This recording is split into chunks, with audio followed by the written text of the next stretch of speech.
Esta semana vamos a conmemorar el Día Internacional de la No Violencia contra la Mujer y queríamos mirar qué pasa en nuestro ámbito, qué pasa aquí en Corrientes. Por eso invitamos a la doctora Daniela Andraus para mirar y para saber qué pasó en el último tiempo en el Centro de Atención Jurídica a Víctimas por Violencia de Género del Ministerio de Justicia. Doctora, ¿cómo está? Buenas tardes. ¿Cómo estás? Buenas tardes, Gabriela. Bueno, ¿quiénes son esas mujeres que se acercan al centro y qué nos dicen los números que hoy mostraron en un informe, por ejemplo, ¿no? Bueno, en principio, te voy a relatar un poquito cómo nace el centro. El centro nace un 13 de diciembre del 2019.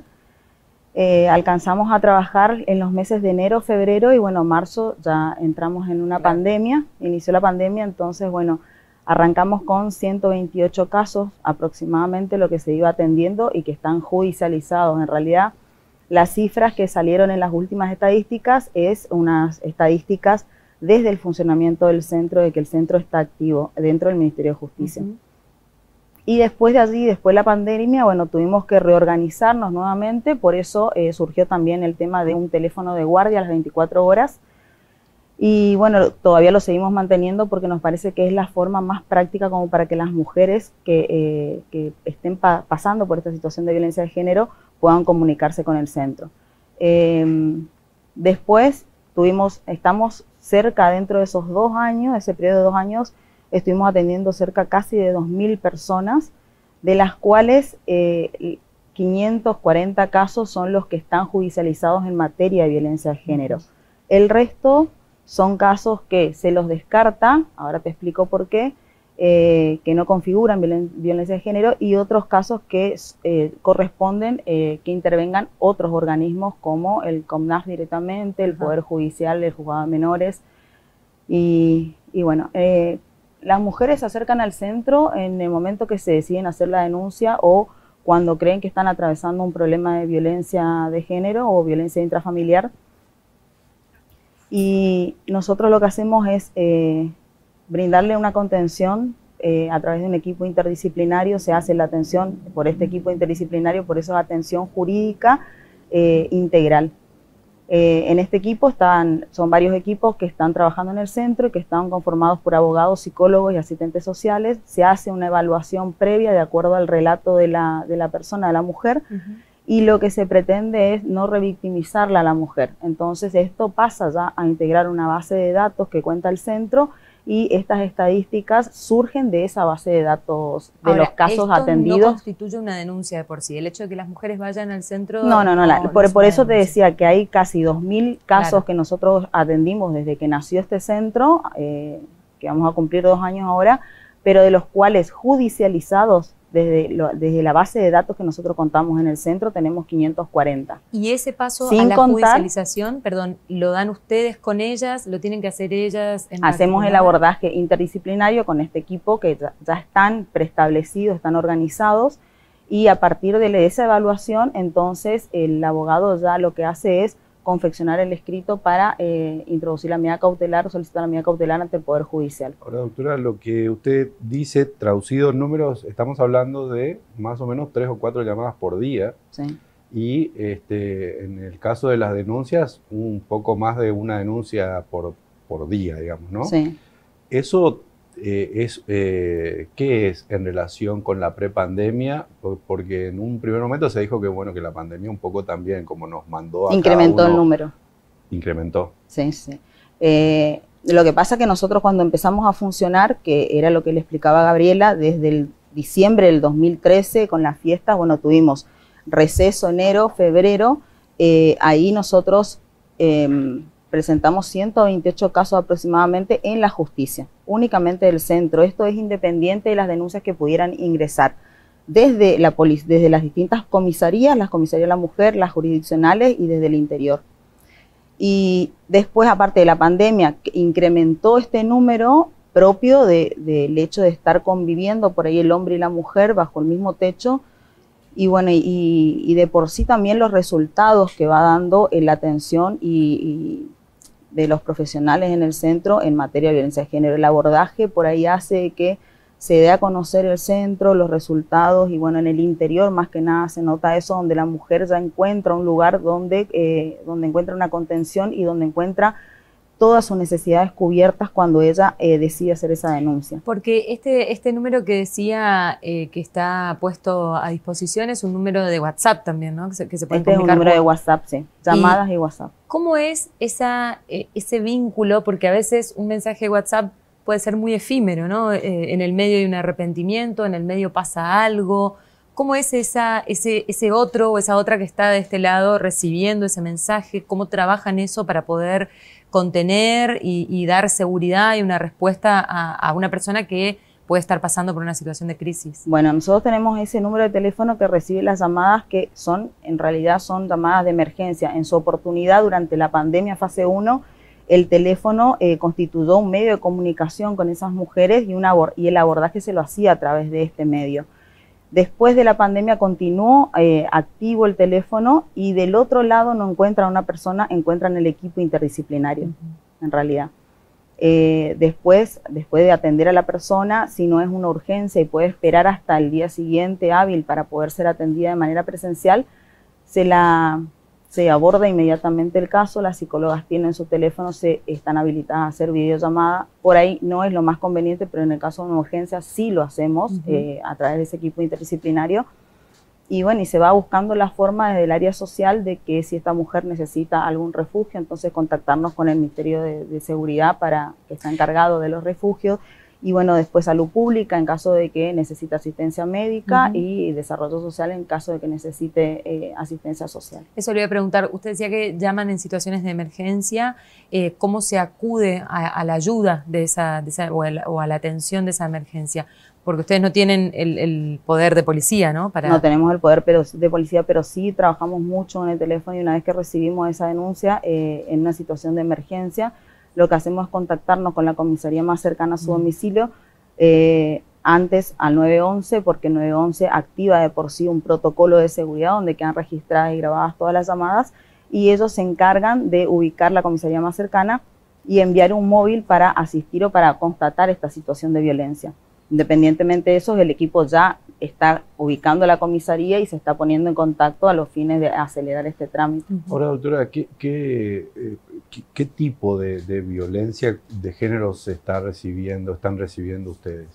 Bueno, en un principio, dentro de estos datos estadísticos nos arrojaba mucha violencia psicológica. Y bueno, después en segundo lugar la violencia física y la violencia económica, que bueno, ahí hay que hacer una distinción entre violencia económica patrimonial y violencia sexual. Si bien la violencia psicológica arroja un número elevado, tenemos que tener en cuenta que todas las otras violencias van acompañadas a la violencia psicológica. Y en este último tiempo lo que más se ha detectado que se han incrementado son los casos de violencia física.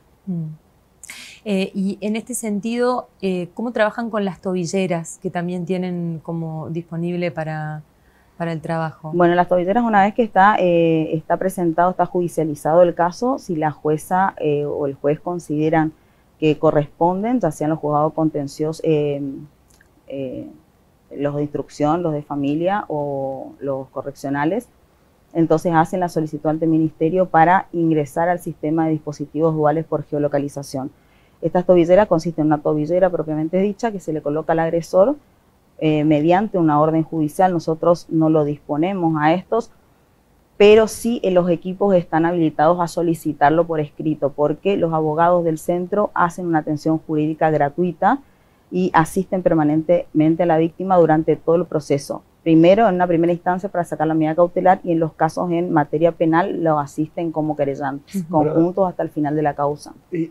Y termino de contestarle, y la mujer se le entrega un dispositivo y al hombre otro dispositivo que hace que esto se los localice a las parejas en otro centro de monitoreo que cuenta el Ministerio de Justicia a través del Centro de Atención Jurídica, donde van monitoreando los movimientos de cada una de las parejas y donde hay personas que los están fiscalizando las 24 horas para ver si cumplen o no cumplen. Pueden detectar si se acercan, digamos. Inmediatamente, y es más, queda todo registrado en el sistema y esto hace plena prueba a la hora de arribar a o denunciar una desobediencia judicial de la medida cautelar. ¿Eso de por sí no genera una alerta en la policía, por ejemplo? Porque digo, pregunto esto. Muchas veces vimos en casos de violencia de género que han llegado incluso a las consecuencias fatales, que o tenían orden perimetral o tenían denuncias previas. Esto que venimos discutiendo, bueno, ¿cómo hacemos para que todas estas medidas que se toman efectivamente puedan ser efectivas a la hora de prevenir una violencia irreparable, ¿no? Sí, bueno, esta es la herramienta que se le brinda desde el Poder Ejecutivo al Poder Judicial principalmente, que son los que tienen que ordenar esta medida. Y lo que existía en la provincia a través del Ministerio de Seguridad y que todavía está presente, que lo ordenan algunos juzgados todavía, es el botón de pánico. El tema que el botón de alerta de pánico se lo establece, se lo activa en el teléfono celular de la víctima. Nosotros hoy tenemos víctimas que no tienen teléfonos celulares y en caso de contar con un teléfono celular no tienen crédito. Estos dispositivos justamente vienen a incorporar ese botón de pánico, pero a la vez activan la geolocalización para detectarlo. Claro. Independientemente del perímetro de prohibición de acercamiento que establece el juzgado, en la cual el agresor no puede acercarse a la víctima, ni la víctima al agresor, que es una cuestión que nosotros en el trabajo que venimos haciendo con el centro detectamos que muchas veces es la víctima la que incurre en desobediencia judicial.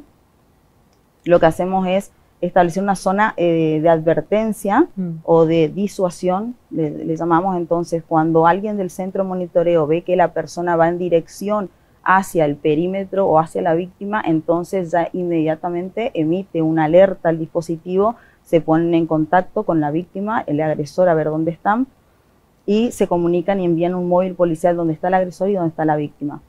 Si el agresor persiste o la víctima persiste en continuar hacia la zona de perímetro que está establecido por el juzgado, entonces el dispositivo, la tobillera del hombre, emite una señal de radiofrecuencia que impacta contra el dispositivo de la mujer y le da tiempo a la mujer en esos 200, 300, 400 metros que haya fijado el Poder Judicial de poder ponerse a salvo, independientemente de que suceda esto. La verdad que es muy difícil. Claro.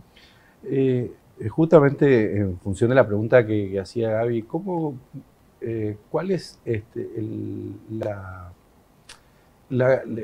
diagnóstico que tienen ustedes en función de que hay demasiados organismos involucrados en esto y muchas veces, por lo menos hacia afuera y tal vez por ahí haya mucho desconocimiento, pero muchas veces se dice que todos estos mecanismos a veces no funcionan, ¿no? Y ¿cómo están trabajando ustedes? ¿Qué conclusión sacan ustedes en este tiempo, sobre todo en pandemia, de cómo ha sido el trabajo que han llevado a la práctica y que tienen resultados positivos?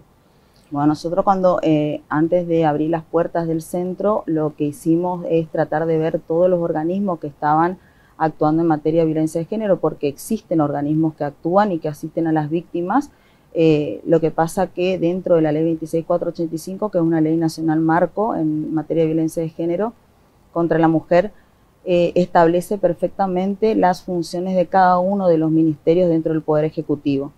Es una cuestión transversal que nos ocupa a todos los ministerios, a todos los funcionarios públicos por igual, y bueno, en esta situación lo que faltaba, que era lo que detectamos, era garantizar a la víctima el acceso a la justicia.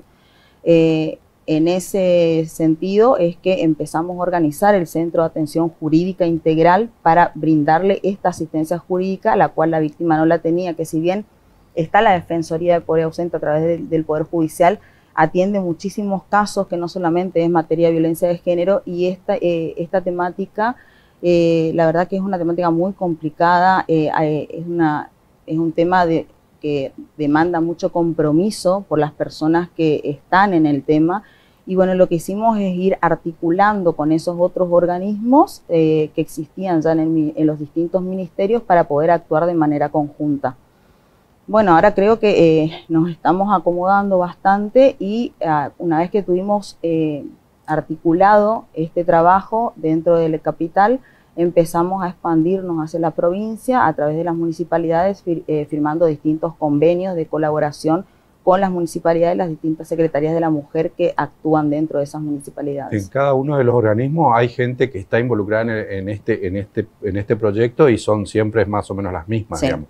Sí, y lo otro es que, porque justamente una de las cuestiones que surgen de los juzgados de familia, o de los viejos juzgados de familia, es el recurso, digamos, ¿no? Porque muchas veces se llega tarde por por falta de recursos. ¿Ustedes cómo trabajan ese tema? Lo que pasa es que la mujer cuando demandaba, cuando reclamaba la asistencia en materia de violencia de género, se decidía a hacer una denuncia cansada o porque había sufrido golpes físicos, más que nada, asistía a las comisarías y hasta que le tomaba la denuncia, si es que le tomaban, porque en algunos casos claro, por ahí es primero una exposición, después una denuncia, cuando ven que la mujer no tiene lesiones físicas, entonces hay que determinar la violencia psicológica a través de una evaluación interdisciplinaria y esto lleva tiempo. Después la mujer tenía que asistir al Poder Judicial y bueno, lo que nosotros tratábamos con este centro era que la mujer, una vez que se decide hacer la denuncia y asistiendo, poniéndose en contacto con el centro, se concentre en todas estas acciones en un solo lugar, independientemente de que nosotros dentro del centro estemos articulando con todos esas otras oficinas, claro, de última en las cuales las víctimas tenían que recorrerlas a diario. Y bueno, a partir de ahí empezamos a hacer también mucho, hicimos capacitaciones, presentamos un proyecto de ley que lo trabajamos con un grupo de diputados que cuenta con media sanción, en los cuales solicitábamos nosotros la importancia de incluir materias de violencia de género, una capacitación en una asignatura en materia de violencia de género en la policía y para los docentes. Como una ley Micaela, digamos. Y en el marco de la ley Micaela Ajá. también. ¿Por qué en estos dos lugares? Porque nosotros consideramos que son lugares primarios de acción, son los primeros que receptan o que pueden visibilizar una violencia intrafamiliar a través de los chicos. Y en las comisarías, obviamente, porque la mujer asiste o porque un vecino se pone en contacto con la comisaría solicitando la ayuda para esta mujer. Doctora, por último, usted que está en permanente contacto, estamos pensando a propósito del Día de Erradicación de la Violencia contra la Mujer, ¿qué falta cómo tenemos que pensar hoy en día esa complejidad que implica una situación de violencia de género cuando esa mujer es víctima de algún tipo de violencia de género, tiene mucho miedo, se encuentra con que a veces no sabe por dónde empezar, supone que puede ir a la comisaría y que o van a intentar disuadirla o no van a querer tomarle la denuncia? ¿Cuál es el desafío principal como Estado y como sociedad para hacer frente a la erradicación de la violencia de género? Bueno, básicamente una amplia capacitación en todos los lugares en los cuales pueden recepcionar este tipo de problemática y básicamente en la administración pública, porque esto no es solamente de la mujer puertas adentro de intrafamiliar, sino también la mujer sufre violencia de otro tipo también dentro de su lugar de trabajo.